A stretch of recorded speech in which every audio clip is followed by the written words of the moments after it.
Hello, good evening, everyone. Welcome back. I'm happy to see that a lot of people were interested in the new Front End Love virtual meetup again. It's our third edition. It's the 2nd of April today. You can comment live via YouTube and Facebook during the talks, and then after the talk, we will answer them. If there's no time left, I'm pretty sure all the speakers will answer them on Twitter or afterwards via mail. We can also answer some questions. I hope you're all really looking forward to tonight's edition.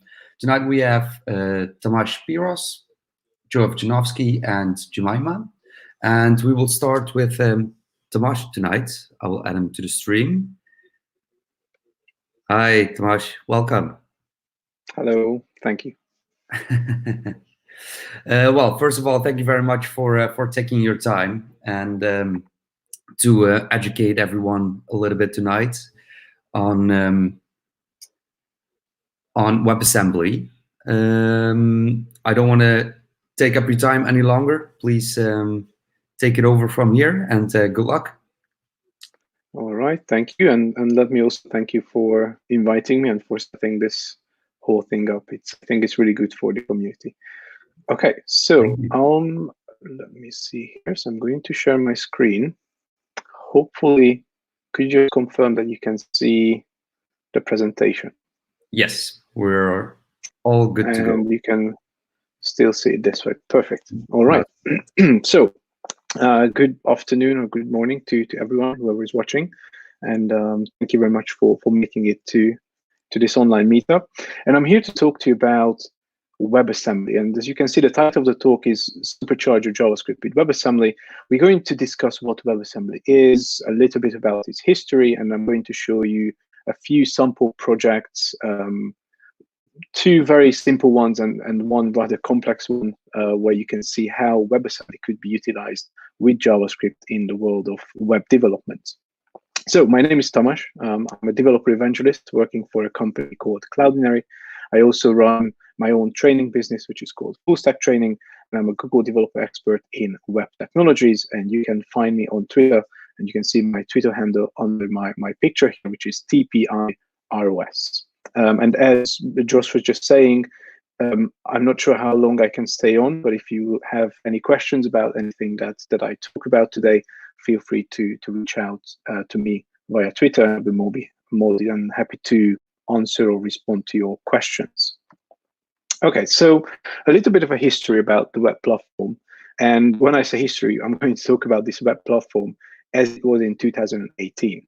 So if you think about your browser and the technologies that you could use in the browser, you could separate them into these two things, right? You had the web APIs, and these are the APIs that you can access via JavaScript, right? So I'm talking about things like the Fetch API, for example. And you could use those APIs to create various things in your application, go out to a resource, fetch some data, do something with it. You know, so if you are in web development, then you've definitely heard about the web APIs.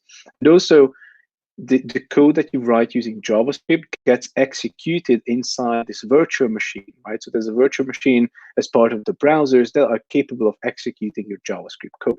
And as a matter of fact, the only things that the browsers were able to run were HTML, CSS, and JavaScript, right? These are the three things that browsers, traditionally speaking, can understand and work with. So this is true up until 2 years ago, right? And excuse me, I think we can all agree on the fact that the web itself is progressing at an incredible pace, right? There's lots of new frameworks, new development techniques, new ways to achieve better things, right? There's a lot of development happening. We can do a lot using the web. And the JavaScript is great for leveraging this ecosystem, right? There's lots of JavaScript libraries, there's lots of JavaScript frameworks out there that you can use. But we all know that JavaScript has certain limits, right? And one of the limitations of JavaScript is that it's very difficult to achieve very low-level tasks. Now, there are some tasks that you can achieve, but that may come at a cost. And that cost is going to be a performance impact, for example, right? So if you are building something to achieve something very low level. You need to create a large bundle because you need to have lots of dependencies. So you're going to introduce some performance issues in here. And even this way, there are still some limitations with regards to what you can do with JavaScript, right? You can't do everything with JavaScript. And even these low-level tasks that you could do, you would end up, we would introduce additional performance issues in here. So what is the solution? Well, there's this thing called WebAssembly, which was created in 2015. And as you can see, I have a little note here that there was another thing called asm.js, which was created by Mozilla.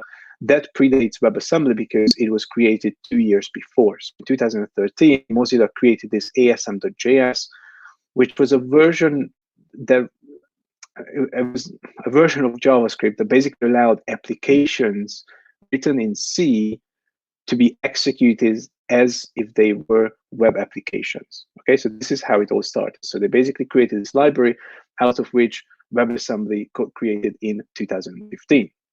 And the good news, and this is actually fairly recent news, and I have to admit, I didn't know this, but as of 4 months ago, so 2019 December, WebAssembly has become an official recommendation by the W3C, right? So now WebAssembly is something that is official, meaning there are people taking care of it, there are proposals, and it's getting very serious attention. So this is good. Now, for those of you who have not heard about WebAssembly, I have copied this description of what WebAssembly is from Mozilla's website, and it says that WebAssembly is a low-level assembly-like language with a compact binary format that runs with near-native performance and provides languages such as C, C++, and Rust with a compilation target so that they can run on the web. This is a very difficult explanation, although very good, but I come up with a much simpler one. I'm just going to put it up here. WebAssembly allows you to run native applications on the web. Okay, this is the essence of it. You have applications created in a programming language like C, C++, or Rust, or many others. And what WebAssembly allows you to do is to execute that code in the context of the web browser. Okay, that's the simplest explanation that I could come up with to explain what WebAssembly is. And to dig a little bit deeper, WebAssembly functions that you have, so these are functions that you create in C and C++, which then get translated to WebAssembly. Those functions, the C and C++ functions, can be exposed and utilized by JavaScript. Okay, so from JavaScript, you can actually execute the code and the functions that are written in C. And now what those functions do, whatever you can do in C and in C++ and in Rust and all these lower level languages, right? So this is the true power of WebAssembly. And when I did my research a few years ago for WebAssembly, there were lots of articles and discussions online where I read that WebAssembly is the next JavaScript, or WebAssembly is going to take over the web, and WebAssembly is going to eliminate JavaScript. So I don't think that's true. I think WebAssembly is great to enhance or to augment JavaScript. It basically gives JavaScript the extra bit of functionality that it never had, to do low-level code execution, to do manipulation, something really low in the chain. So it's definitely not going to replace JavaScript, but it's definitely there to make JavaScript even better.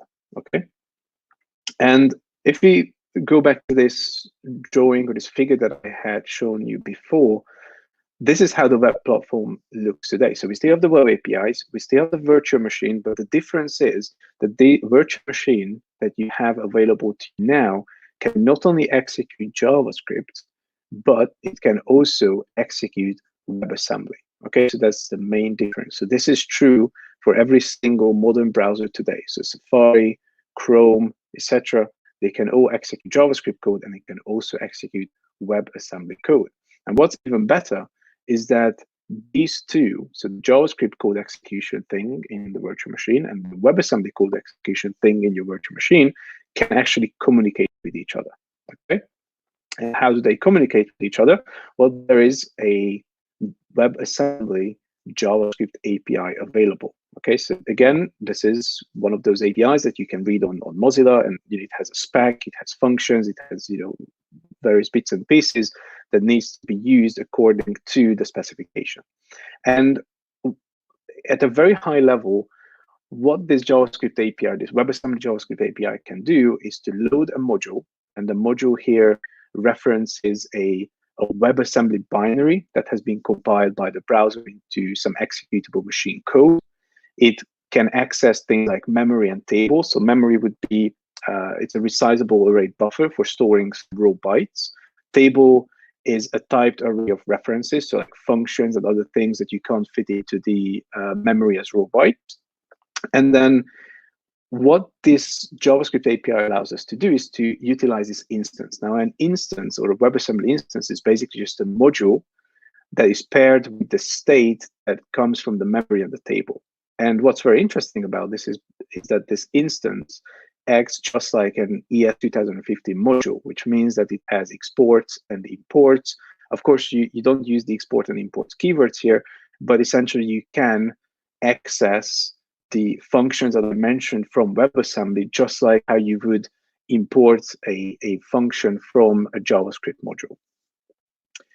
Now, there are two sort of ways to create WebAssembly files, which normally have a .wasm extension. So that's why I have that on the top of the slide.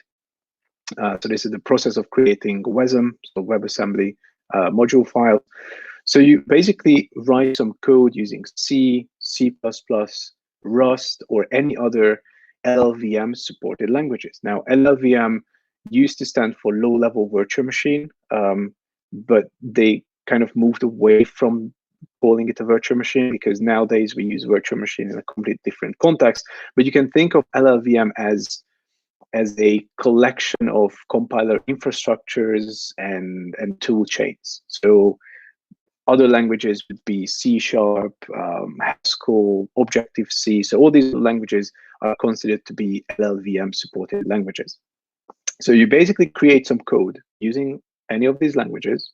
Then you use a tool like Emscripten, which basically creates a WebAssembly file, or you use the language features of your chosen language to compile to a WASM file. Okay, so let's say you are using C#, for example. So as opposed to creating a .exe file, like an executable file, you tell your compiler that you want to get a WebAssembly file, right? So that's what I mean by saying compile targets. And you have the WebAssembly file and just, oh, that was Siri talking to me. Wow. I got very scared by my own infrastructure at home. So what you do with that WebAssembly file is then you're going to load it inside your browser, inside your application, and you're going to consume it. And you do that, of course, via various JavaScript functions. Okay. Now, another way to do exactly the same is there are some languages that are not LLVM supported, right? So .NET languages, Java, Ruby, Go. These languages, even though they are not LLVM supported languages, also support WebAssembly. So all of these languages have an output option where you say, here's my code, and I want to get a WebAssembly file, compile to WASM, and they do that, right? So all of these languages do that. And the process is going to be the same after that. Once you have that WebAssembly file, you need to load it and you can consume that via JavaScript. Now, I mentioned a lot of languages so far, and there's a lot of languages out there today that do compile down to WebAssembly, right? So there's .NET, C, C++, C#, F#, Go, Java, etc. Very surprisingly, you see the last one on this list, TypeScript. TypeScript does compile or is able to create WebAssembly modules and WebAssembly files, right? So it's very, very, very good. Now, I keep on mentioning these languages. There's a person on GitHub who has this repository that actually took the time to collect all the languages that. Hey Siri, I'm sorry. Stop. Sorry, I had to do that. So all these, there's a list of languages available on that page, on this GitHub page, under this repository called Awesome WASM Langs. where there's not only the name of the language, but there's also the status, like whether it has full WebAssembly support, whether it has partial support, whether they are planning to have support for it, and you can read all the details in one single page. So I do recommend you take a look at that page, because that's how I also learned that TypeScript is able to create WebAssembly files. Okay, so time for a demo. So what I'm going to show to you now is my editor. And I'm going to share the GitHub link for this repository as well. But what I've done, I've created two very simple examples for you, which we're going to go through. And I'm going to show you a much larger project that I've worked on for a few weeks or months. And I'm going to explain that to you as well. So what do we have here? I have a very simple file in C, okay? This is a C program.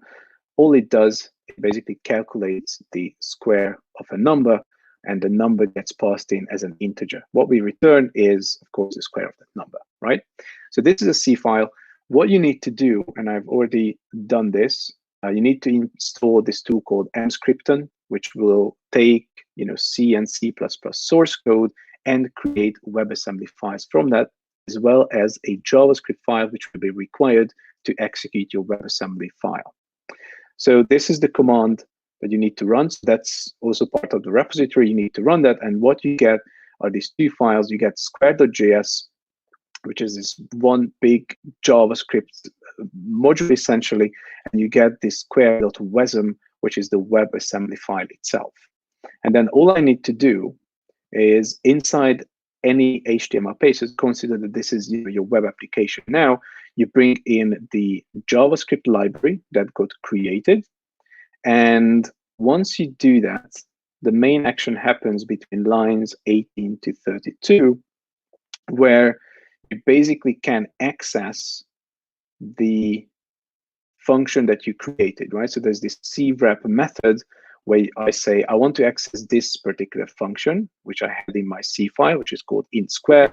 This is the type that the function returns, and this is the type that the parameter that this function accepts. Or maybe it's the other way around. I can't remember now. But basically, we need to represent the fact that this function or this method returns an integer, and it accepts integer as a parameter, or as an argument even. Okay, and then the rest of the code here is just vanilla JavaScript. I will have a button. I click on that button, and I will send the input value, which is going to be a number, and I'm going to send that to my C module, and it's going to calculate the square value of that number for me. Okay, so I'm going to show this to you. This is, as I said, something really, really simple. So I have this input box. I'm going to enter a number, calculate, and what I get back is the square value. But the calculation happens in C. This is not JavaScript calculating something. I'm invoking a C function or function written in C to do the calculation. You're probably thinking, why are you doing this? Absolutely no reason other than just to show you a very simple example of taking something that was written in C and being able to execute that inside the context of JavaScript inside an HTML page in my browser. So this is the one example where I'm using C, which is one of the LLVM supported languages. And the other example that I have is using Go. So Go does not, it's not an LLVM supported language. It has a very interesting approach to interacting with your front-end application, interacting with HTML. So there's lots of things that you can do, and they have this package called syscall/js, which you need to import. And if you do that, you can create functions where you can access the JavaScript this object, and you can access various things from your HTML page as well. So this is like a two-way communication, right? You can access HTML elements from Go, and then from your HTML page, you can tap into your Go file and invoke functions, okay? Now, this example is now going to return us the cube of the number, so the number multiplied 3 times. And what it does, it basically does finds a document, calls get element by ID, finds the result element, and sets the inner HTML of that element with the result variable, which is the result of this calculation, right? Now, inputs is an array type, so we can pass in arguments to this cube function. Okay, and the way we do that, I have this index Go file here, and the way you do that is on the onClick handler, you can call directly this cube method that you had in the Go file. So the way Go works is that it makes the methods that you create inside the Go file, which then gets, of course, added to the WebAssembly file as well. It basically makes that method accessible on the global JavaScript object, and then you can just pass in, any value that you want. And the value that I'm going to send to this cube method is going to be the number from the text box again. And there's a different way to work with a non-LLVM supported language and WebAssembly. So the way how Go works is that they actually have this wasm_exec.js, so wasm execution.javascript file, which you can download from the official page from Go. Once you put this into your HTML, you are going to be good to go. And this is how you would load the WebAssembly package created by Go into your browser. This is actually using the WebAssembly JavaScript API as well. And the first few lines of code that you see here, so lines 12 to 17, is a polyfill. So if you don't have access to the WebAssembly instantiate streaming object, then you need to do things slightly differently versus when you have access to that.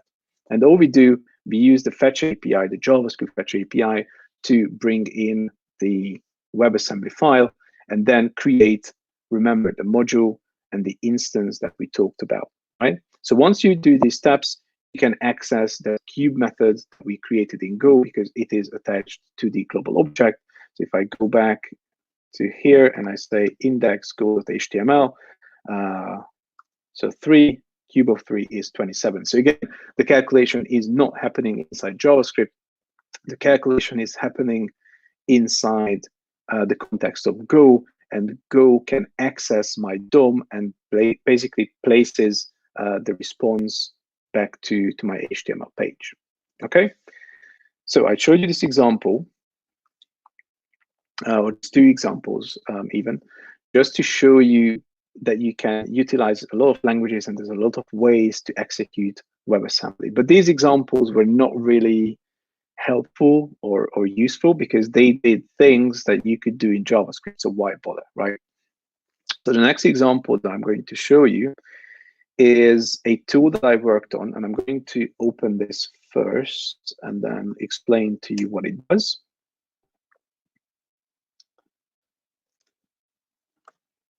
Okay, so I call it the image quality check. So I mentioned that I work for a company called Cloudinary, where we deal a lot with images and videos, and we have a lot of interesting features surrounding them. So let me show you a quick example. Oops, no, wrong link. So here's this picture of a woman which got uploaded to Cloudinary, and you get the access URL, right? So you can access this image. And we have some features that allow you to modify the image. Like if I add W_500 to the URL, the image gets reduced to 500 pixels on the server side, and we return that image to the browser, right? And I can do additional things like reduce the quality of the image by saying QAuto, and FAuto is then going to return. Let me just show this to you real quick here. If I zoom in, we don't need this. Refresh. So even though I'm working with a JPEG file, because I added this FAuto flag, which is short for automatic formatting, Cloudinary knows what browser I'm using to see this picture, and it says, okay, you're using Chrome, and Chrome uses WebP as an ideal image format, so I'm going to send you a WebP image. right? Even though I'm looking at the JPEG, the content type comes back as image WebP. Okay, so there's lots of interesting things happening, why and how this works. As I said, I'm available for answering questions later on. But the point of creating this tool was, I was just curious to explore what's going on with the images, right? What happens if I change the user agent? So what happens if I'm not looking from Chrome at a particular image that uses F-Auto, but I look at it using, I don't know, Safari as the user agent? How does the size change? I wanted to get really low-level information about the images, which required me to open the image and actually take a look at, bytes and bits and do lots of calculations around the images, which would not have been possible with JavaScript, or it would have been very time-consuming, very imperformant, or just very, very complex, right? So what I ended up doing was using Go. So I used Go as the main language. And the reason why I used Go is because I come from a JavaScript background and a web development background. And out of all these languages like C and C++ and Rust and others, I found Go to be almost like the closest to my heart. It was just easy to understand. C and C++, and I don't mean to offend anyone, it's good, but I couldn't make sense of it, right? Whereas Go was very straightforward. So I thought I would use Go for the purposes of this for this project, right? So what happens is, let's say we have, this is the access URL, which is just, black car. We are using Chrome as our user agent. I hit check, and what's going to happen is that under the hood, Go is going to make a request to the very same URL that you see here, and it's just going to do some get back some information to me about the image, right? The image type, the size, the dimensions, and I also do this quality check, right? What is the quality of this image? Now that is a very, you have to take that value with a pinch of salt, because there's a lot of arguments even within Cloudinary as to what the quality value is, but I still have some calculations on it. And the calculation uses what is called a quantization table for JPEGs, right? Which is not really easy to access that using like JavaScript, because you need to open the JPEG bytes and you need to get some information out of it. So it's really something that you would do as a low-level processing. So what if I do F_auto, right? So if I do F_auto, remember that is automatic formatting. So what's going to happen? I need to reduce the size. So I'm going to reduce the size to width 500. Requesting the same image via Chrome, notice that I'm getting back a WebP, which we already established. That happens because I'm using Chrome. Cloudinary says, okay, you're using Chrome. The best image format for that is WebP. But I wanted to know more about the WebP itself, because WebP has, lots of containers. There's WebP8. I can determine whether that's lossy, whether it has an alpha channel. And again, these are pieces of information that otherwise would be inaccessible to me. And now what happens if I change, and this is something that I learned recently, is that there's no way that you can override the user agent programmatically. The only way that I found was to come here to Chrome, go to network conditions, and check the user agent here. So now I'm going to use Safari Mac, right? So notice the user agent value got updated. So I'm now using Safari as my user agent. So I'm pretending that I'm making a request to Cloudinary as Safari. Okay, so I'm going to hit check. And what happens now, I get a different JPEG back. What if I add quality auto to this? Okay, so you can see that the size gets further reduced. And there's a lot of things that I can do here. So if I remove this, there was one condition where,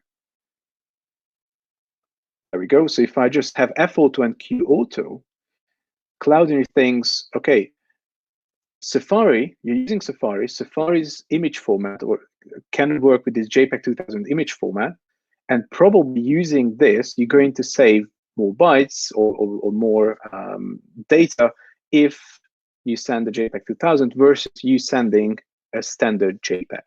Okay, and these were the things that I wanted to know. And I can also do some additional tests, like let's imagine that we have a PNG here.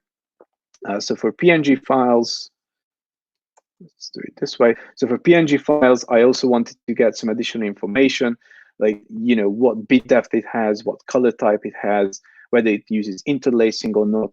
And then I also have the exact PNG type, right? So there's PNG 8, there's PNG 24, there's PNG 32. So now again, using all these various tools and libraries available for me in Go, I can go one step or one level deeper into getting to know my images, getting to know what data I'm getting back, right? And I'm just scratching the surface here, because once you have access to all the bit streams and all the low-level data that, you know, images provide to you, you can do whatever you want with them. And the package itself, you know, looks like this. So I basically, just to show you some code as well, there's, where is the processing happening? Here, not here. But basically for every image request, what am I looking for? Yeah, so I can access, you know, via the Go IO util, I can read response that comes back from cloud, enrich the image itself, and I have access to the buffer. I have access to the bytes that I need, and I can feed it into a PNG check module that I created, right? So I feed that information in here, and I can access the color type, the bit depth, by looking at the bytes at various locations in the image. I can do whatever I want using Go, right? So again, the opportunities here are endless. Okay, so I think I'm running out of time, so let me get back to the presentation. So I collected a few resources. So if you're interested in Emscripten or just WebAssembly, you can take a look at MDM. They have very good resources on WebAssembly in general. I put the 2 sample examples to this sample repository, which you can take a look at. And there's also a very good website called WASM by Example, where you can take a look at some example applications, example projects that other people have done with WebAssembly. I've recently seen some, I think it was Nintendo games as WebAssembly. So someone, you know, took all these Nintendo games written in, I think, C++ and some other languages, compiled it down to WebAssembly, put it in the browser, and it works, right? So these are the things that you can do in there. So typically it would be games, very low-level processing, video processing, things that you would generally think, oh, the browser can't do this, or I would need to do some, you know, maybe I need to write some C++ code. If you have that idea, now you can write the C++, or you can also, if you have existing C++ code that does, I don't know, image manipulation, image processing, and you're thinking, oh, I wish I would have this in my browser, now you can have that. You can actually port existing C++ packages into WebAssembly, and you can access all the functionality inside the browser. Okay, so that's my talk. Thank you very much for the attention and for the opportunity as well. I don't know if there are any questions. I need to go back to, I'm going to stop sharing here. I need to go back here. I don't know where to check it. Live comments. No worries. Okay, there's a lot. Okay, I let have me a question from Alessandro Giotto. It's also on screen right now. When do we need to rely on WebAssembly for calculations? And do I really gain anything in regular applications using this instead of a web worker?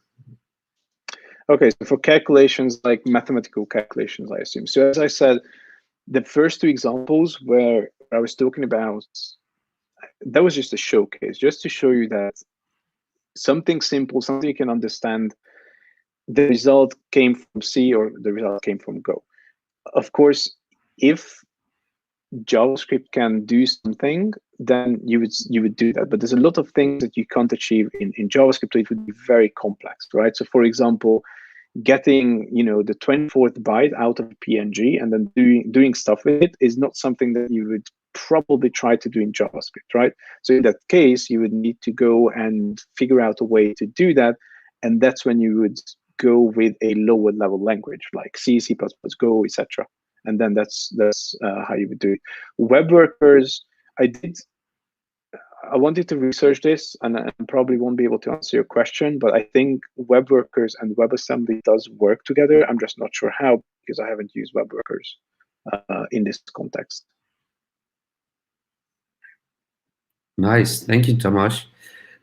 For now, I didn't really see any direct questions coming through. But it is possible we are always a little bit delayed, so it is possible that maybe some more questions come through. Where can people find you online if they want to? Yeah, the best way to reach me would be using Twitter. I had the Twitter handle on the slides, but I can also I don't know where to type here. Sorry, the new interface. No so it's basically @TPIROS. So it's the first letter of my first name and then my entire last name. TPIROS. I'm just putting it in the channel. Last question came through from Arnold. Okay. Arnold said, I see it. You see it, okay. Yeah, but why not use a backend for those calculations? So a backend, like some Node.js backend and stuff like so. You could, but then again, there would be situations where, let's say, you want to access I don't know, something so low level that you can't access it with Node.js, right? Or Node.js wouldn't be the most performant way of achieving that, right? Then you would have to have, let's say you want to, I don't know, apply filters to a video. Okay, video processing in general is very processing heavy. It's not very easy to do. But what if you would have a library that does it in C++ and you could just port it into the browser and just do it very easily? That would be another way to think about this.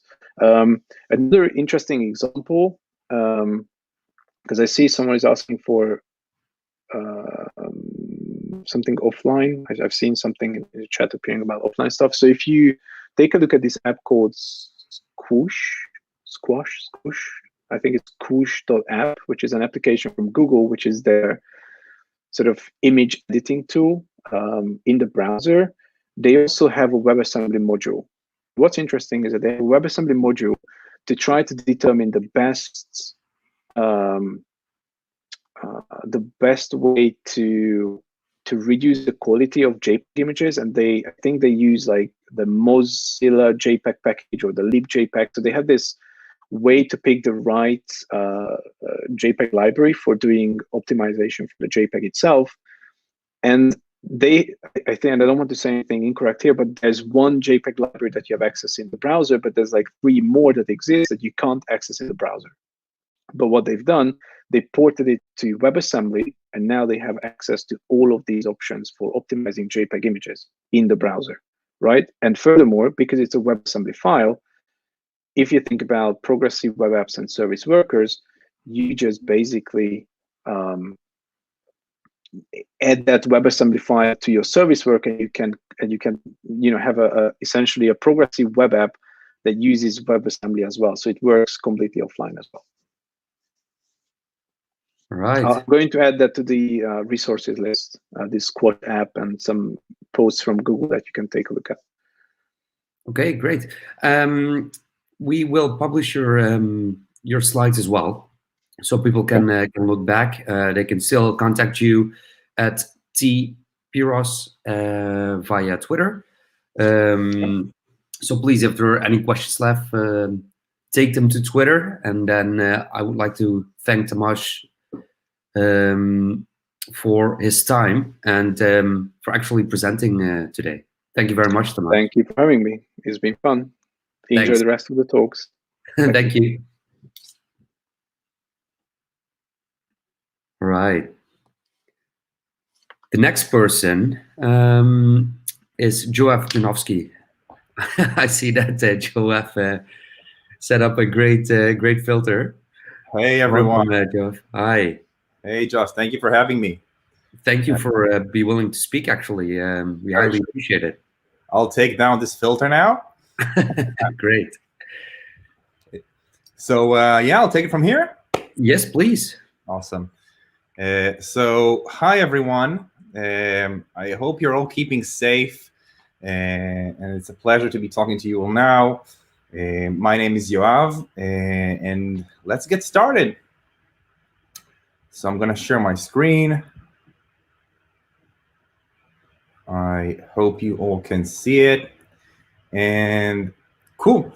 So as I said, my name is Yoav, and I am Senior Technical Manager at Vonage from the Tel Aviv branch, and I'm here to talk to you guys about micro frontends. So before we even start to dive in as to what micro frontends are and why we should use them, I want to first talk about why do we even think it's relevant. So in order to do that, we need to first try and understand what does Vonage do. So for those of you who are not familiar with Vonage, Vonage is a US-based corporation that offers cloud-based communication solutions. And we have a variety of projects, but we really have the best two. And I'm only saying they're the best because I'm part of the development team.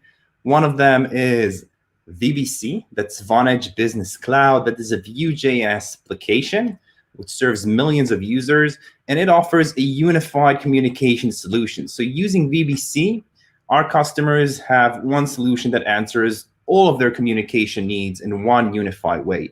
And if it's not clear, let me show you a video which will make it a bit more clearer. Vonage's Unified Communications unifies all your business's boring communications into one exciting platform. Unify, unify, unify, unify, not unified. Unified.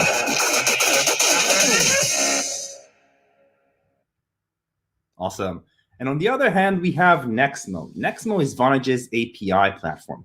Using Nexmo, developers such as yourself can utilize Vonage's communication capabilities into your own platform. And I assume there are some people in the audience that don't know what APIs are, so I got this video just for you guys. API, Alligator Party Island, All Pineapple Igloo, Animated Penguin Ice Cream. Good APIs, but Vonage's APIs help developers build communications into their apps, which is cooler than those, except for maybe the Igloo. Awesome. So on one hand, we have a very large developer community who are using Nexmo. Over 500,000 developers are actively using our APIs. And on the other hand, we have over 100,000 businesses who are using VBC on a daily basis. And we started thinking, why not leverage the power of our Nexmo developer community to enrich the VBC user experience? And then the App Center came into birth. We have created an App Center that enables third-party developers to create applications and embed them into VBC. Quite quickly, we got a great turnout, and a lot of partners started lining up in order to create applications for our App Center. That was awesome. So we started thinking about what does an application needs. So we started thinking, and the first thing that came to mind was APIs. Any application would need the ability to get access to Vonage's APIs, so we'll be able to interact with our servers, get information about our users, and sometimes perform actions on their behalf. So API is a very key point. Another thing that every developer would need is a way to make money. No developer in his right mind would ever create an application for Vonage if he's not going to get paid for it. So we have to find a way to actually pay third-party developers who are creating applications for us. And last, we have to find how we can get our third-party developers' user interface into our user interface, which is very important if we want to actually show something and show their features in our application. So in this small meetup, I'm going to focus on the important thing which is naturally how to make money. I'm kidding, of course. This is a front-end summit, so we're going to focus about how we're going to inject custom user interface into our application. And the way we used to do this on the battle days was basically the way we build software, which I think most of you are used to it. We had a concept, we did some research, we got our minds together and we created a prototype while cooperating with the third-party development team, built everything on our application, tested it, and when it was ready, we launched it.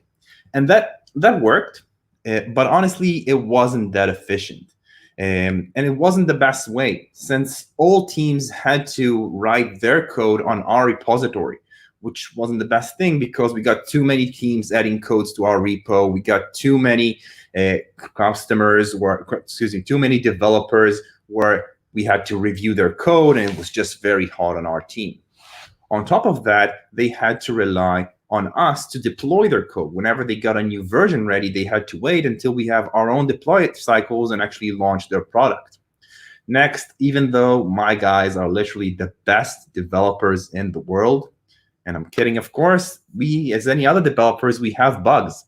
So whenever we got a new feature, we also added a few new bugs which affected our old product.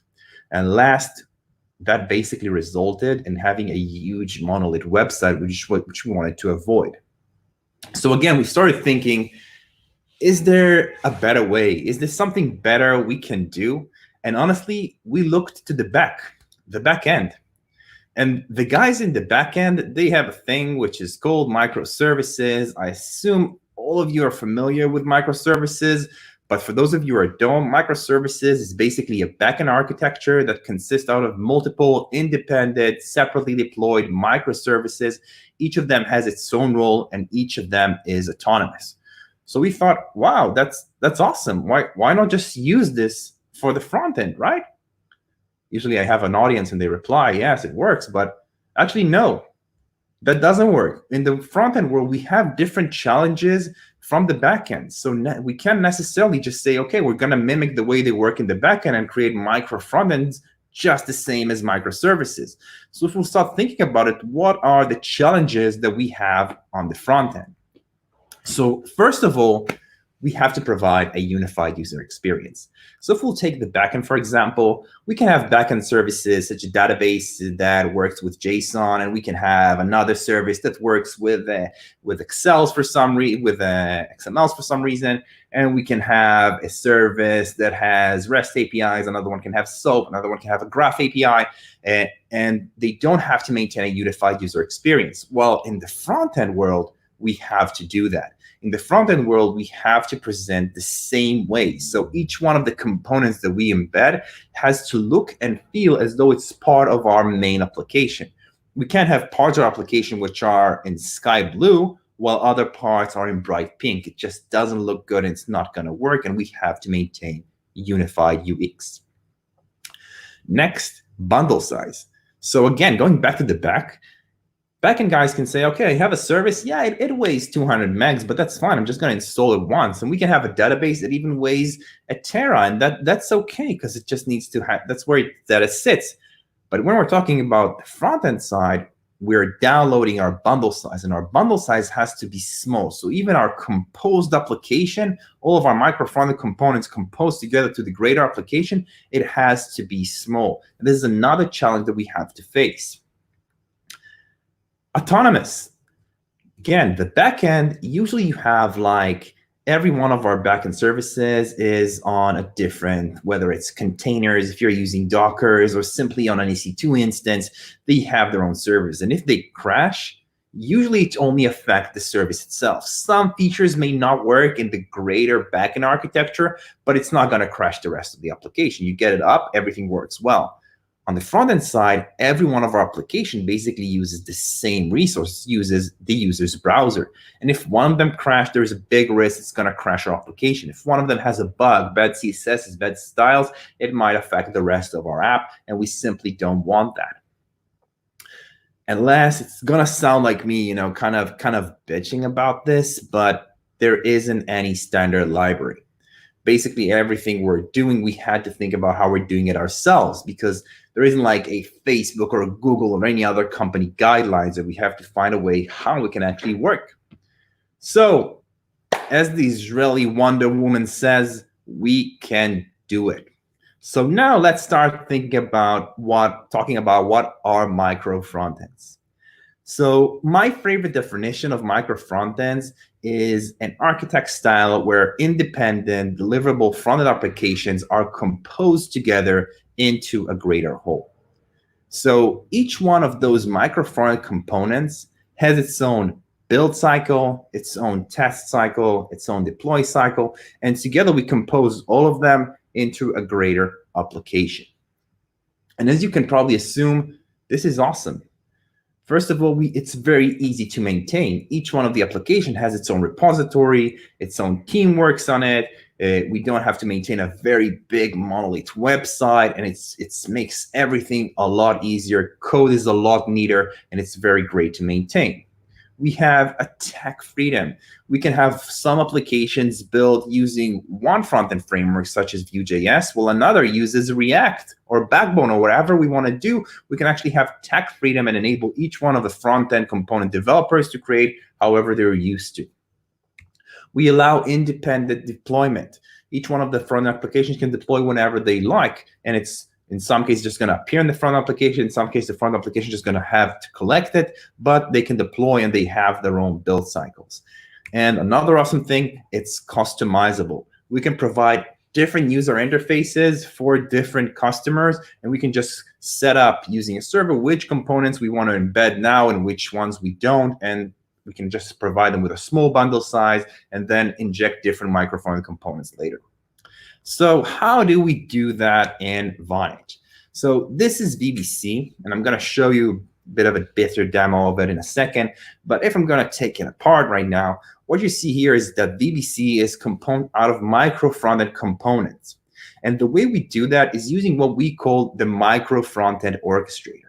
The micro frontend orchestrator is the layer. It's a pure JavaScript, which is in charge of injecting web component, micro frontend components into our application. The way it works is get an injection configuration. Where do we want to inject? And it simply injects the micro frontend component in the relevant div or whatever, or wherever we want it to inject. Another thing that it provides is communication. It enables us to communicate with our micro frontend components, and for each micro frontend component to also communicate with another. And having those two, we can now actually add our micro frontend components. This is a very, very simple explanation of how we actually do that. But let's start talking about how do we even inject micro frontend components. So there are multiple ways to inject micro frontend components, and I like to differentiate them into two categories. One of them is single framework methods. Single framework methods basically means that if I choose to use it, we can only use one framework. So I can just say, I'm going to have all of my micro frontend components built using React along as my parent application. That's fine. If we are used to work with React, if most of our company works with React, we can share code, we can share components, we can share everything, and it works well, and it's a great solution. And on the other hand, we have the multiform framework approach, which basically says we can have one of our customers, one of our developers build application in Vue.js, while the parent application is going to be built in React or Angular or however we want to do that, and it's just going to work. Naturally, there are advantages and disadvantages for each one of them. For instance, if we're going to go for multiple frameworks, we might have to download, and we're actually going to have to store both React and Angular together. So as I said, there are advantages and disadvantages. So I'm going to talk a bit about those methods, and I'm going to start with NPM. So NPM is a very common way to actually use micro frontends. NPM basically states that we're just going to deploy our micro frontend component into an NPM package. It's going to have its independent repo. It's going to have its own versioning. If we're going to use tools like Lerna, we can even have shared dependencies between packages, which is quite awesome. And honestly, this way is used by a lot of brands who are currently using micro frontend architecture, using NPM, Lerna, and tools like that. It's very easy to test as well. One of the disadvantages is that it requires rebuild for every change. So if we want to now create another micro frontend component or incremental version, we have to actually rebuild our application and then download it again. Another thing is it's not customizable. We can't just simply inject my NPM packages, and actually we can, but it's not that easy to inject NPM packages into our website. Another way are web components. So web components are a newish way to inject microfront components. Web components, for those of you who are not familiar, are basically a set of web platform APIs that allows us to create custom, reusable, encapsulated HTML tags that can be embedded in almost every website. Honestly, almost every platform supports bundling our website into web components, which we then can inject. Web components are added using Virtual DOM into the DOM element, which is rendered separately from the main DOM. This is quite awesome because it provides us with some separation between our parent application and our micro-fronted application. So if we have like different styles and stuff like that, and we don't want to go down to our application or vice versa, the Shadow DOM can actually help us do that. I will point out that it doesn't provide us full isolation. And in some cases, for instance, if I'm going to redirect the page within my web component, it's going to redirect the parent application. So isolation is not that perfect there. Another thing that we kind of felt when we started playing around with the web components is that it's kind of not quite there yet. There aren't that many brands who are already using web components. And when you do advanced use cases, it's very hard to find documentation, but we definitely feel it's like one of the main ways a micro front-end architecture is going to be implemented. Another way are good old iframes. Well, iframes, as you probably know, are basically having another web browser within our browser. And so by doing so, we actually get absolute isolation. We can do whatever we want. None of the code is going to affect, none of the styles, none of the bugs that we have within our iframe should affect the parent application. It's widely supported. Almost any company actually enables you to embed their website into your application. And as you can see in the example right there, that is the YouTube example to do it. It's very easy to integrate. As I said, so many brands are using it. The bad thing about iframes is that it's quite old-fashioned. Unfortunately, iframes are pretty old. And another thing that's not that good about iframes is that you don't have any ability to actually share dependencies. This means that if the parent application is a React application and I'm now injecting a micro-fronted components using iframes, they're not going to share dependencies. Honestly, both of them are probably going to have React built within their website. Another way to do it is using JavaScript injection. JavaScript injection is quite an awesome way, and it's quite flexible. Basically, it means that we're downloading a JavaScript. That JavaScript exposes a render method, basically giving it where do we want to render, and it simply renders the HTML file. The bad part is it's actually provides us literally no isolation. If there is a bug within our JavaScript, things are going to crash. Excuse me. And if we have issues or styles that interact with our current styles, we're going to see it, and we might have a lot of bugs there. The advantage is it's very easy to convert existing website to use it. It's super easy to transfer data between JavaScript injection and the parent application. And again, it's highly flexible. So I assume you guys are wondering, how do we at Vonage inject our web component, our micro-fronted components into our parent application? And the answer is quite awesome. We do all of the methods that I just showed you. We're actually decide there isn't any one good method. For instance, if we trust the third-party developer, we might want to say, okay, we can do JavaScript injection. That's fine. Have all the capabilities. We know you won't steal information. And if we do want to provide full isolation, we can do using iframes. And if we want to have something in the middle, we can use web components. To be honest, though, we don't use NPM or tools like Lerna because everything we do has to be real time.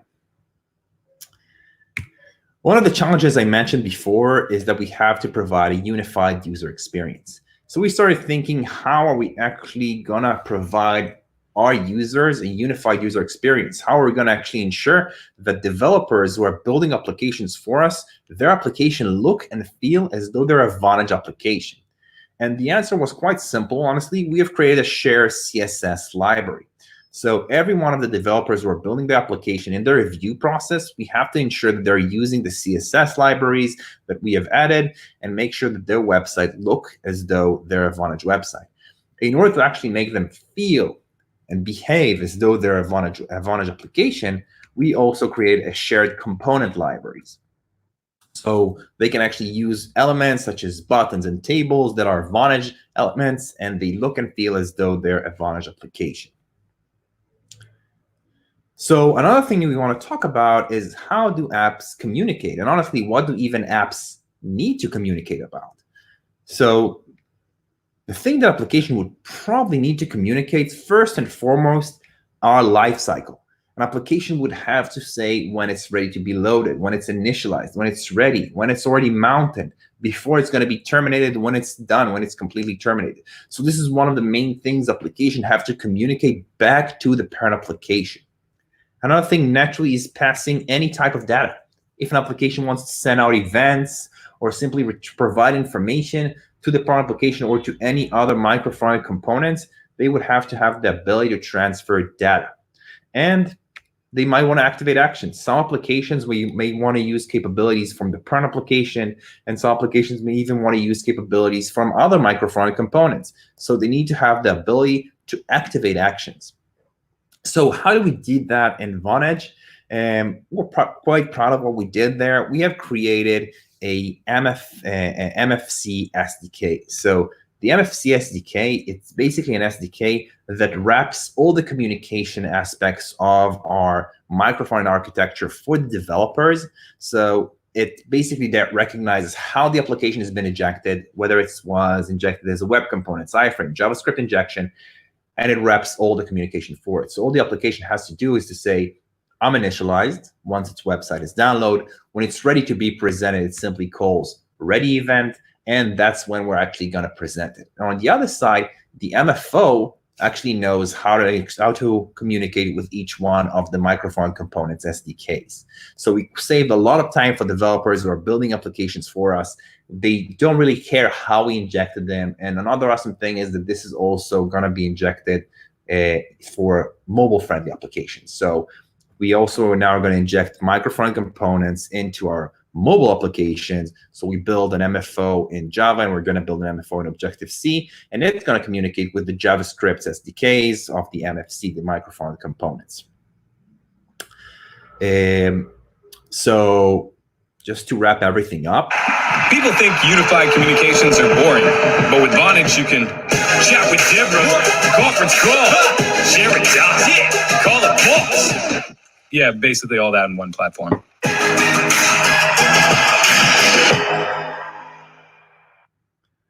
So we are at the awesome part of the presentation, and that is the demo. So do you guys want to see a demo? Honestly, I can see our comments, so if I'm not going to see like 60,000 comments of people saying yes, I'm just gonna stop right there. So come on, guys. Honestly, I'm not going to wait. And I'm actually not going to show you a demo, but I'm just going to show, oh, I'm getting some yeses here. So I'm going to show you the actual live version that we have created, which already has the MFO injected in it. And I'm going to show you a few applications that have already been deployed. So this is VBC. This is Vonage Business Cloud. And as you can see, we can actually have calls, voicemails, SMSs sent out through here, team messaging, meetings, contacts, and whatever you want to do. And in the left part right here, we can see the application that have been dynamically injected into our platform. For instance, if I'm going to click the call recording application, this is where I'm actually downloading the code for the call recording application. It's being executed. It actually calls out to the initialize event. It does some network. It's going to call out to its servers. And when it has all the information it needs, this is where it's actually going to trigger a ready event, and it's going to be presented. And as you can see, it looks and feels as though it's just another VBC application. Microfrontend is amazing. Microfrontends are definitely amazing. So this is one application. Another one can be a Salesforce application that is embedded here. We can also support eager load and lazy load. The MFO will also know to keep the application live. So once we browse back and forth to them, they won't just go away and we have to reload them again. This is another awesome thing that we did here. We also enable, as you can see, injecting application in different parts of our platform. So I can click right here on Salesforce, I can click Salesforce QA, and I can actually see information that's been injected. Now, this has been injected by the Salesforce application, not by any part. You won't see Salesforce in any part of our code since it's been injected by our micro front-end capabilities. Now, this is another part where we're actually enabling injecting micro front elements in different part of our website. And there's a lot of other features we have created for the App Center, but this is basically talking about micro front end. So let's talk about what's next. First of all, I want to show you my team. This is the VBC team. I assume they're the guys who were shouting out yes to see a demo. They're the ones who are building everything, so they deserve all the credit here. And what you're seeing here is just, by the way, this is the new Vonage video solution, an awesome tool to use video meetings, much better than Zoom. But honestly, how do we take it from here? Keep in touch. First of all, both of the packages that I've showed you, the MFO, the Micro Frontend Orchestrator, and the MFC SDK are both gonna be published as an open source. So we would love to have the community add features there, give us feedback, and you can see the links to both the NPM packages and the Git repos right here. If you want, you can reach out to us through WebIL, that's my team, or send an email directly to me at yoavyanovsky@vonage.com, or reach me through the LinkedIn. I'm not that big on Twitter, so just reach me through this. And that was it. Thank you very much. Wow, great. Thanks, Joab. Sure. I see we have a question from Dexter. Dexter is wondering, isn't build time injection just how we build and reuse components as it is at the moment? So yeah, you can build and you can actually have build time integration the way you reuse components right now. But if you want to have the ability to communicate with them, so you kind of have to do a bit of extra work there. But honestly, yeah, just injecting small applications into your website is one way to just do micro front ends. It's not true micro front architecture, as I said, because of the fact that they don't communicate as easy. It's not like a single way to work. But yeah, you're actually right. Okay. One question from Kailash. I hope I say that correctly. How performant are micro front ends for a public-facing e-commerce application? Do you recommend micro front ends for a small team of 5 people? So if you're the only team who's building the website, I'm not sure it's gonna be. It's a good way to start if you're thinking where you're gonna grow. So it's a nice way to go, honestly. But if you're a team of 5 developers, I would just have one repository, add all the features there. But you can just go ahead and integrate an existing micro front platform such as ours and just use it in your website. Okay, great. Joab Danieli. Another one. Yeah. Do you guys still recruit at this time? Yeah, Vonage is actually still recruiting. Since we're a communication platform, we're kind of on the, if you can, it's all relatively speaking, but we're kind of on the good side of the coronavirus, since we have a lot of communication solutions. So I think our load has increased 4 times since started. So naturally, yeah, we're still recruiting, and not that I would hire another Yoav ever, but if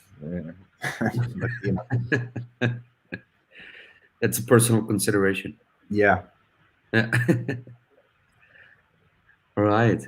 Well, thank you so much for presenting, Joab. Really appreciate you taking your time to come online. Thank you. We hope to see you again in the near future. Awesome. Amsterdam 2021. Yes. Well, looking forward to it. Bye. Have a great night, guys. Thank you. Thanks, Joab. All right. I would like to invite our next speaker. I don't know if she's fully ready yet. Oh, I see that she is. I'm not actually. I was. No? I'm so sorry, Jemima. We are a little bit early. But Yeah, thank you. We're not in a rush. Jemima is going to talk about building accessible components in React. Jemima actually did a call for papers for front-end love. And we hope to welcome her actually on the big stage one day, or perhaps next year. So I reached out to Jemima if she would be interested in doing a virtual meetup at this moment in time with us, because we have been running regular meetups or community meetups now for 4 or 5 years in total. I think our first meetup was actually 6 years ago already, but doing them on a regular basis in our office 5 years now. So we can at this stage. So really, really happy that we get the community support, also like from speakers as Jemima, to speak online with us. So thank you very much for taking your time. And No problem. Okay, just give me a sec. of course. Fruit tea is amazing. All right. Hi, everyone. I'm just going to kick in a bit earlier than I expected, but that's fine. I'm going to just share my screen and y'all should be able to see me. Yes. I think I. Okay.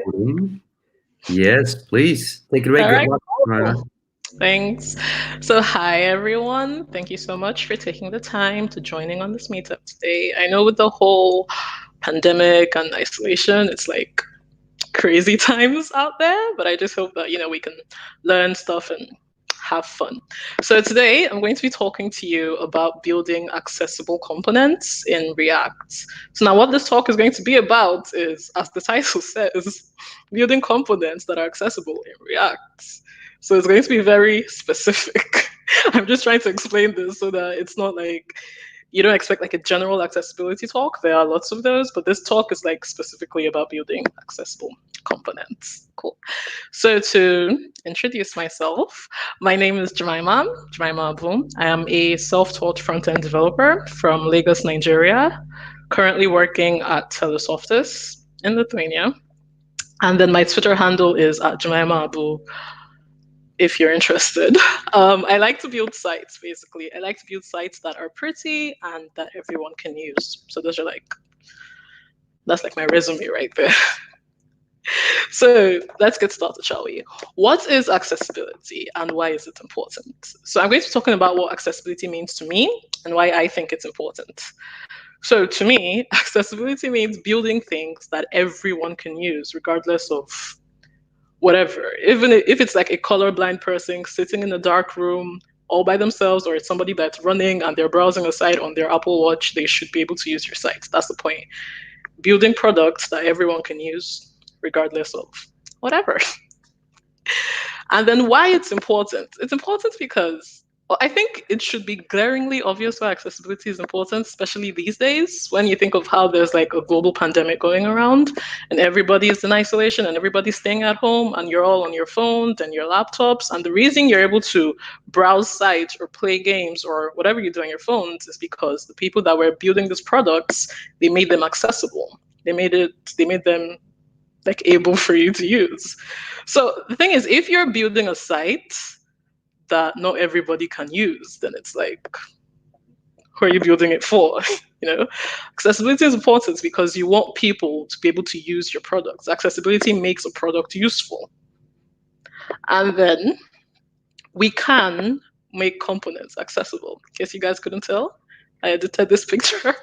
Yes, graphic design is my passion. So I didn't just use this picture of Beyonce because she's Beyonce and, motivation, but also to reiterate why accessibility is important. In January 2019, Beyonce's entertainment agency was sued over an inaccessible website. So this screenshot says, it's from an article, I listed the source below. The complaint lists further issues, including the lack of accessible drop-down menus and navigation links, and the inability to navigate using a keyboard instead of a mouse. So if you build a site that isn't accessible, people will literally sue you. And you don't want that. So let's make our sites accessible. So now that we've covered the what it is and the why it is, we're going to get to the how we build accessible components in React. So I would like this to be a bit more of an interactive session because, well, that's the benefit of a virtual meetup. I'm not just like talking at you. So if you guys could write in the comments like what accessibility means to you, or why you feel it's important, or how you try to implement accessibility in what you do, that'd be great. So right, we're getting back to how we build accessible components. So the first tip, the first method, the first thoughts when building accessible components, it's the most important one and it's the most basic one.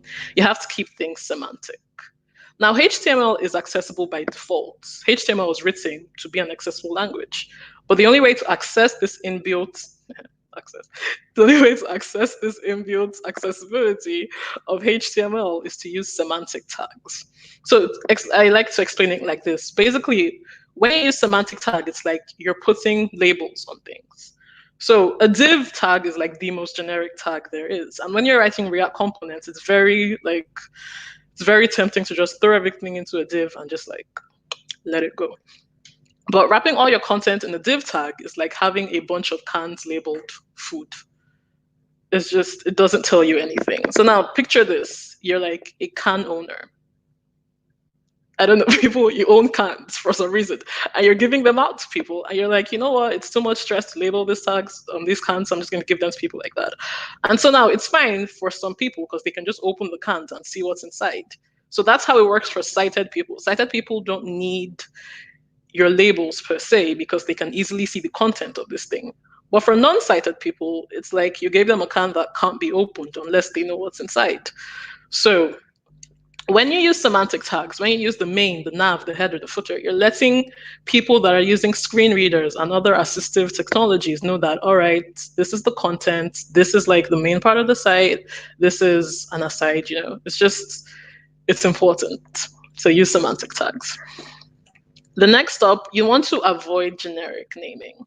So when you're building your components, you're writing code to not just be accessible for your users, but also for the people using your code base. So you don't want to end up writing code and then you leave it, and then 2 months later somebody joins the team and then they're going through the code and they're like, who is this person that did this? Because Git blame is a thing and they will find you. So you don't want to do that.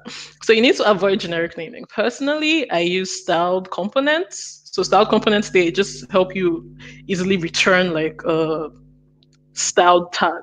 Basically, I think that's the easiest way to explain it. So here you have your styled label and it returns a styled label, who'd have guessed, which basically has all the attributes of a regular label, but with the styles passed into it. So now when you read this, it's very obvious what it is. It's a styled label.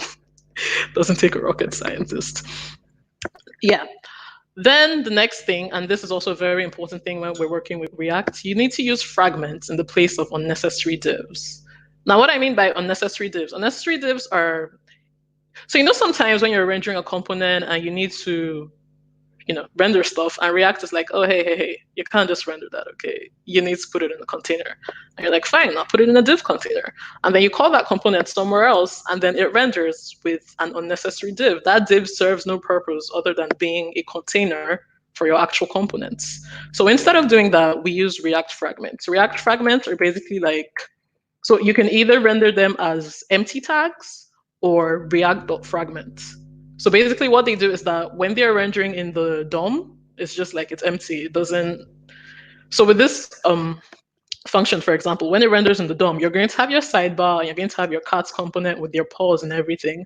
But this empty tag here, it's not going to render. And then fragments are also very useful for when we are rendering like nested properties, basically. So sometimes you're rendering things like you're rendering tables or you're rendering lists, and these things need to be nested in a specific way. Like you have your table, then you have your TR, then you have your TD or whatever. So if you start throwing random divs into there because you need to, contain them, you're gonna have a problem, and you don't want a problem. So that's why you use React.fragments. Yeah, then so this particular tip is actually more native to TypeScript than to general React, but it's still important. So we use the extends keyword to access native element attributes. Now the extends keywords, it's a regular keyword. You have like your class extends, yada, yada, yada. It's a normal keyword that's used. So in TypeScript, you can use it to access the native attributes of like a component that you need. So say you're recreating a custom component, and this custom component is dependent on like certain HTML attributes.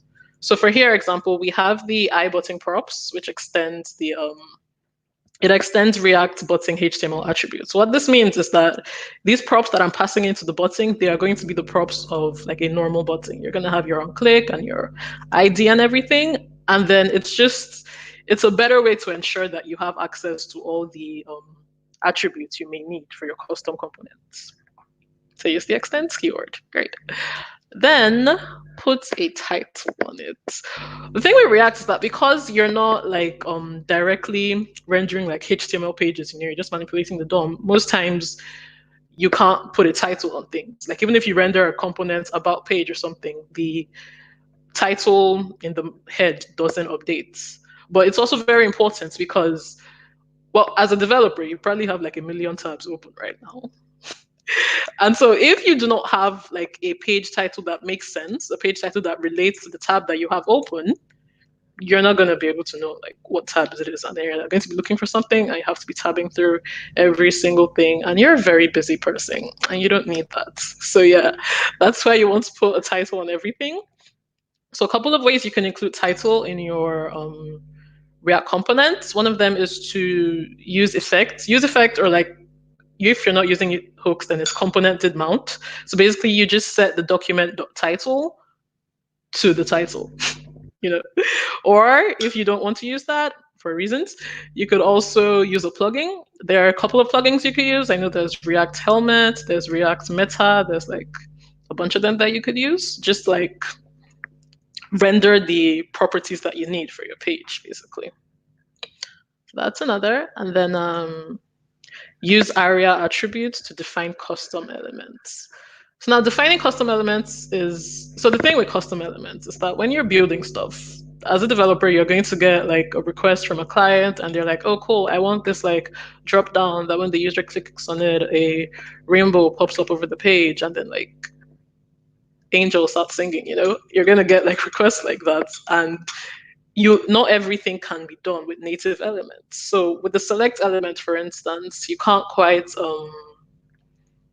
you can't really style it. It doesn't have as much open styling, or it's not as freely styled as if you just built a custom thing yourself. But the thing with select is that it does have its own like inbuilt accessibility for screen readers and for everything, but also in the mobile aspects. If you open a select tab in a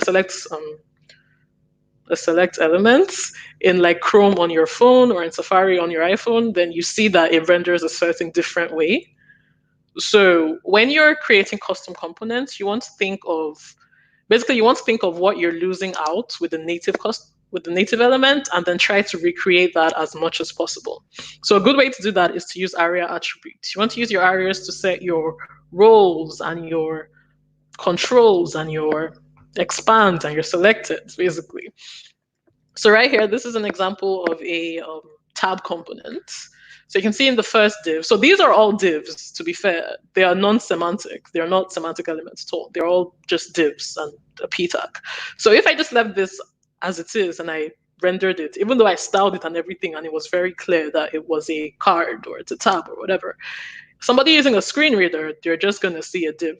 It's just going to, like, the screen reader is just going to be like generic components. And then they're going to be like, wow, you suck, I'm going to sue you. So you don't want that. So that's why you specify your roles. We have the role tab list, then we have the role tabs, and then we have our controls. So this ARIA controls means that this tab is responsible for this tab panel one. And then you can see here in the role where it's called tab panel, it has the ID tab panel one. So things like IDs, roles, ARIA attributes, they're all very important for people that are navigating through your site. Yes, and then this is also something very important for when you're building custom components. It's like you just tend to forget it. You need to include keyboard handlers. Just because you've included like your on-click event and it does what it's supposed to do, that doesn't mean that everyone is going to navigate through your site using their mouse. I can't quite think of a reason why people wouldn't use their mouse, but I know there is, and that's not what's important. What's important is that you should include keyboard handlers. So for every mouse event handler, there should be an equal and corresponding keyword event handler. That's like probably Newton's fourth law or something. So for example, here we have it's really easy to include keyboard handlers. It's literally just like one extra line. So you have your regular function that you've included. So in your div, so here, for example, we're calling onClick on a div because it's not a button. So if you are using a semantic element, it would have like keyboard handlers implemented in it, and you wouldn't need to actually implement it yourself. But we're not using a semantic element, which is the point of this. We're using a custom element, and so we need to do all of this. So here we have our function, pet that dog, and then on click, it should pet that dog, but you also want it to pet the dog on key down. So basically what you just call, you just check, right? Like if it has an event, and if that event is, okay, no, this is the other way. So if it has event, but the event is not equals to which 13, which corresponds to the enter key, then just return it, like don't do anything. So basically what it's saying is that if they press the enter key, then run the function pet that dog. So it's really not hard to implement keyboard handlers. You just need to remember to do it. Then do not forget to focus. Okay, it's very important, very important. When you create a custom component, even if it's a div, and like I said, you have all your stylings and everything works how it's supposed to, it's fully responsive, it looks great, you get promoted, you got everything. If people can't focus on it, it's as good as non-existent. It's as good as ARIA hidden. You need elements that you create to be able to be focused on by a keyboard. Luckily, it's also very easy to do this. You can just use the tab index. So tab index is basically setting a property on an element that makes it able to be tabbed to. So for example, if you have tab index 0, that element is just going to fall into place in the rest of the component. So as they're tabbing through, when they get to that element, they'll be able to focus on it as well. So now you can set higher tab indexes for like modals and things, but you need to remember to also remove your tab index when that element is no longer in focus. So for example, here we have a drop-down component, and we have a I was using React hooks because that's what I work with, but it's this is pretty much just it's a state property is active, and then you have your set action, which is the action handler, set active, which is the action handler. So when they click the UL, now UL can also be focused on because it has its own tab index. So when you click the UL, you basically just want to toggle if it's active or not. And then if it's active, that means the list item should no longer be hidden. And so this tab index here is dependent on if it's active or not. So if it's active, that means it should be able to be tabbed to. If it's active, that means this list item has a tab index on it. But if not, then just leave it behind. You don't want people to be able to navigate to it. So yeah, these were I think 8 tips on, I still had another one. Yeah. So using ref. Ref is something that is native to React, I think. I don't know. Anyway, so what ref does basically, now if you're working with native JavaScript or vanilla JavaScript, you could easily just say document.getElement by, and then just focus it. But because in React you try to avoid manipulating the DOM, you do not want to manipulate the DOM. You want to keep all your everything state changes and everything. We need to use ref. So what I'm using here is the useRef property. I think there was also a createRef function, which is, they have a slight difference, but that's not what this talk is about, so I'm not going to go into it.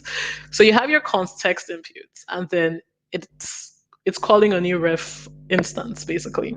And then in your input, you have set that ref. So basically what this is saying is that once you click the button, it should focus on the input, because input is the text input current. So now these can be used when you need to handle routing or something. For example, when you route to a page in React Router, it doesn't automatically focus on the first element in that page. Usually in HTML, with your routing, when you go to a new page, it focuses on that new page because it's HTML, it's used to the browser, but React doesn't do that, and that's why we need to go around setting all of this. And I'm pretty sure that's the last tip. Yeah, that's right. Great. So now, since you have gotten, all your tips and you've built your accessible component and it's great, so you want to know how to actually test it, how to know if this thing meets certain standards, meets certain accessibility guidelines. So now these are the tools I use for testing accessibility. Lighthouse, most of them are Chrome based because I use Chrome. Sorry. So Lighthouse is your regular, it's like an audit on Chrome that just like generates reports. Chromebox, that's a screen reader that's based in Chrome. The accessibility pane in Chrome is something that just helps you to read the layout or just like manually tabbing through. If you can, basically what you want to do is just like see if you can go through your sites while using without using a mouse. And then React Ally is a plugin that you can install. So yeah, I had a little demo. I had a little demo set up that I was going to run through because I've learned my lesson about live coding. So I'm not writing code. No, what I'm going to do is I'm going to show you the code I've already written in the safety of my own home away from the cameras. And I'm going to use those tools I was talking about to test it. So if you guys are interested in the source code for the accessible components, no. If you're interested in the source code for the accessible components, you can go. So for people who aren't looking at the screen, the demo link is accessible-react.netlify.app. And the source code is github.com/JemimaAbu, that's JEMIMAABU/accessible-react. And then I also have the slides up. I should really have made this thing a bit.ly link because now I have to read this out. The slides are on Noti, noti.st/JemimaAbu/ yeah, no, I give up. I will rewrite that to a bit.ly link and I will share that instead. So yeah. So I think what we're going to do now is just go through the wait, stop. Okay. Trying to figure out how to share my screen again. And yeah, so now we're just going to go to that little component that I built and we're going to run through the whole, great. We're going to run through the testing properties. So I just need to make sure you guys can see what I'm showing you. I assume you can see it. That's great. So the first thing we want to do is you want to tab through your component, right? So clearly you're a good person, so you will not set outline to 0.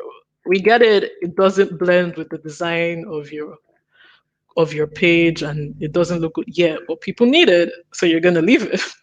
So do not set outline to 0. You need to know what you're focusing on. And then this is just like a little theme toggler, because I feel like sometimes it's important to let users have control over how they view things. Some people prefer dark mode, some people prefer light mode. So if you can just like give them that option. So basically, if you tab through this, you see that, yep, it pretty much does what it's supposed to do. You can access everything and it's fine. So that's that for tabbing through. The next thing we're going to run through is the accessibility pane. So to access the accessibility, I'm just going to laugh every time I say access. To access the accessibility pane, you need to select an element. For example, I've selected this element. Let's select the main, right? And then I just go here. Let me expand this a little. So it's right here. It's usually just on the same part as styles. You just click accessibility and then you can see everything. So you see here you have the main. Inside the main you have your label, your button, label for the next button, and everything. So if you increase this, because it's React, it's not going to update there. But if I click on this again, so see, now it's updated. So what this does, basically, this is how people that are using screen readers, so this is how it's viewed to them. You can see that this label here, and then what actually has the name, like what has the name that is on the label is the button. So when you assign labels to their correct buttons, this is how people view them. If there was no label here, this button, it's not saying increase count or anything. It's literally just saying the name of the label. But when you click on the button, then you can see that the text says increase count. So it's very important to remember to, like, if you're going to group elements, group them in a way that people can use them. Then I think the other thing was, right, the audits tab. So I'm going to open this in, wait, I need to open this in incognito or I'll have a bad score. You know what? It's fine. For you guys, I will have a bad audit score. But let it be said that this does not reflect on, actually, no, cancel. Yeah, I'm just going to set it to only accessibility because you guys don't even see my performance score. So yeah. See, 100% accessibility. And then with this, you can also check which audits have passed.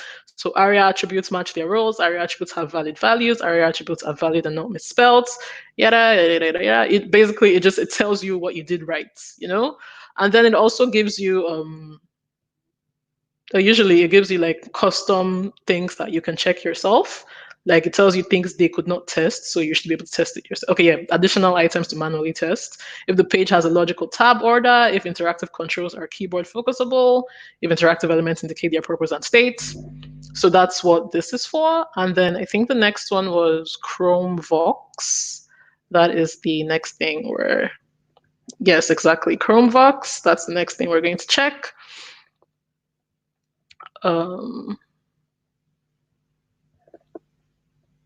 I'm sorry, at some point you guys could not see my screen. I just saw that in the comments. Wait. Oh, huh. So apparently y'all couldn't see the the inspect elements panel. Darn. Well, you know what? Let me do the Chromebox thing and then I can just open that again. I think that'll be fine. You see, this is the downside of VirtualTalks. Okay, so I need to stop sharing and then share again so y'all can hear the audio this time. Share screen, share audio.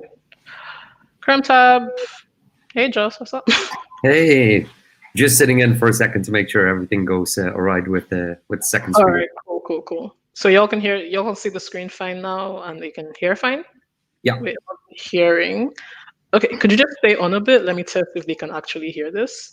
Yeah, of course. All right. Window accessible React tab. All good. Okay, cool.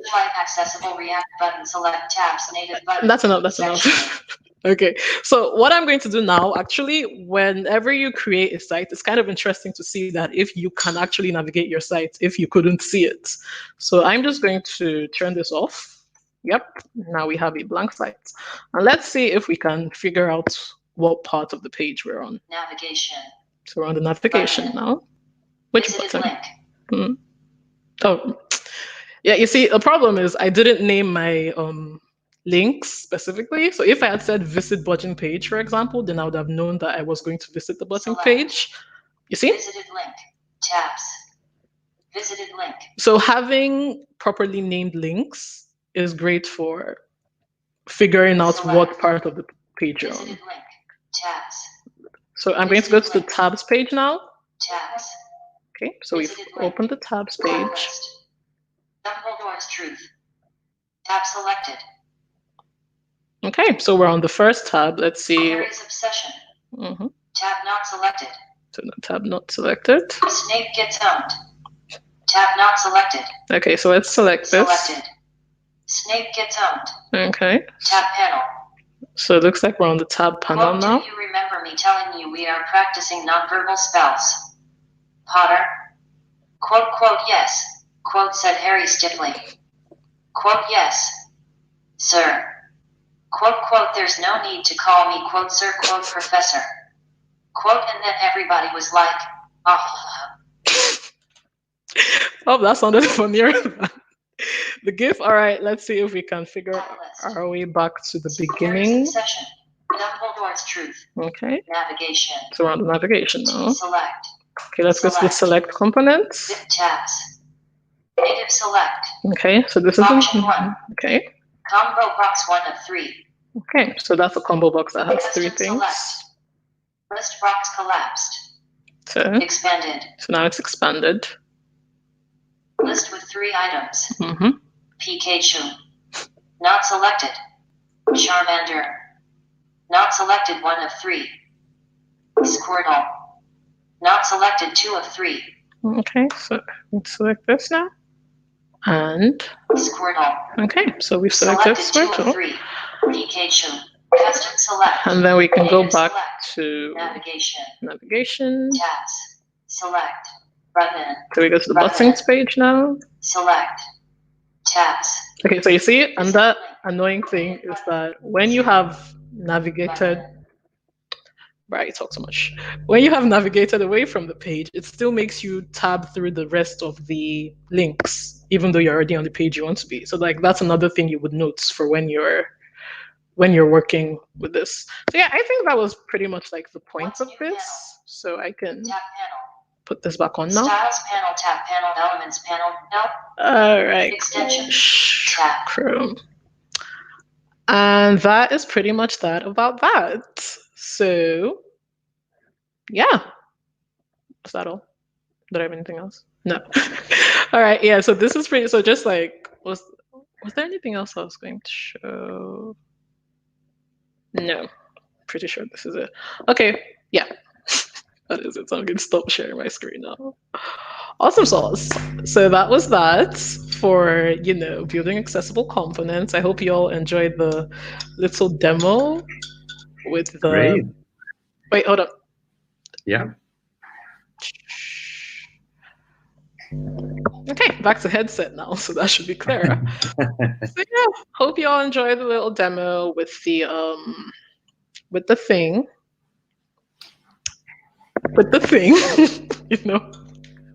And I hope we learned some stuff about accessibility, even though you don't write React. If you're like a front-end developer, I hope you learned some like interesting facts about like accessibility and how you can ensure that your site is accessible, basically. So I guess it's time for questions. People, oh, thank you guys for enjoying the presentation. I am going to drink tea. Really supportive. Y'all are so nice. Oh my God. Enjoy your dinner, by the way, Joanne. What are you eating tonight? Me? Yeah. Am I eating? Yeah. I'm not going to snitch myself on live TV. I want people to think I'm healthy, so I'm not going to say what I'm eating.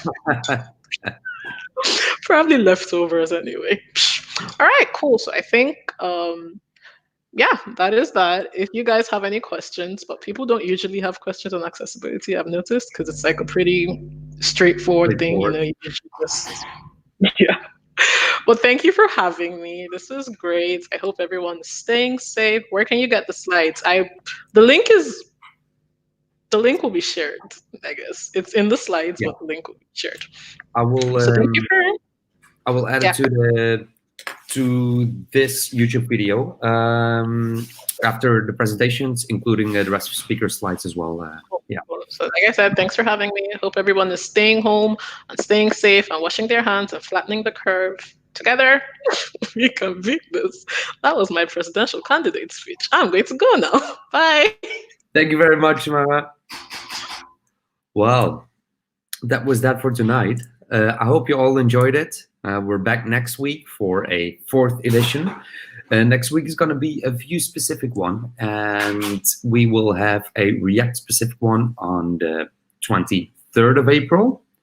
I will keep you posted via our YouTube platform, via Meetup, Twitter, and LinkedIn.